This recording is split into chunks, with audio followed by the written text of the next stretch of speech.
Okay, paano nila sisimulan? May lalaki ngayon na, or babae na walang-wala akong pera, magulang ko, hindi ako ganun kagwapo, wala akong confidence, wala akong connection. How do they start? Okay, ito na-realize ko. I have one of the companies that I'm serving, using my strategic playbook, is a branding company. Okay? And itong branding company na to, hindi lang siya online presence branding. They really put a branding on you.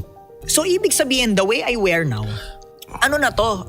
Brand na. Oo, professionally nabanggit na sa akin. Ang mahal kaya nun, yung mag-change of wardrobe ka?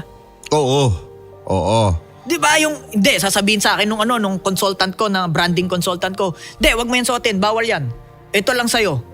Kapag sila'y namimili ng mga susuotin mo, ang mahal lagi Di ba? Or kung may mura man, hindi pa rin siya yung parang kung ano lang yung pwede sa budget.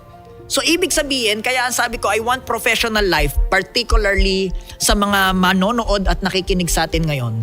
I want the accountability on professional life, which is pera. Yun lang. Okay. Kailangan maging self-accountable ang tao sa pera because, yes, money will not make you happy. But it solves a lot of problems that will make you happy. Boom. Ngayon, bakit ko gusto yung self-accountability, Tio Bray? Kasi kung kasalanan ng gobyerno yan, mababago mo ba yung gobyerno? Hindi. Hindi. Kung kasalanan ng ekonomiya, may magagawa ka ba? Hindi rin. So, ibig sabihin, kung isisisi mo ito sa mga bagay na wala kang kontrol, ano pang magbabago sa'yo? Isisi mo na lang sa sarili mo kasi yung sarili mo kaya mong baguhin 100%.